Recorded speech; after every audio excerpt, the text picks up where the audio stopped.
Le ministre belge a déclaré que c'était un des sommets les plus importants depuis longtemps. Il a ajouté que s'il n'y avait pas d'avancée sur les prix de l'énergie, ce serait l'échec de l'Europe. On rejoint Paul Germain à Bruxelles. Paul, on sent de la dramatisation dans ce discours, non ?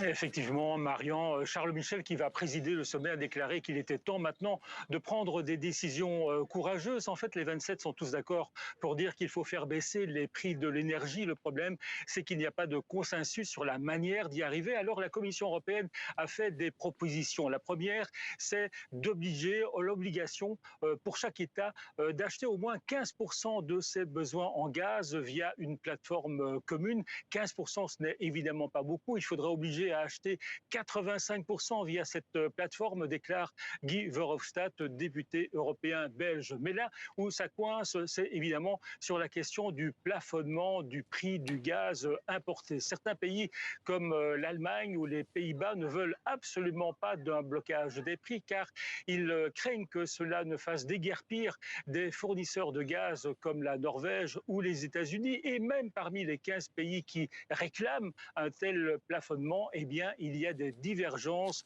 sur la méthode. Et puis, on parlera bien sûr aussi de solidarité, alors que certains pays semblent vouloir faire cavalier seul, comme l'Allemagne, qui a décidé de débloquer 200 milliards pour aider notamment ses entreprises. Cela risque de fausser la concurrence entre pays européens. Paris parle d'une action isolée. Alors, faudrait-il imaginer un nouveau plan de relance, comme celui qui a été mis en place après la crise du Covid-19.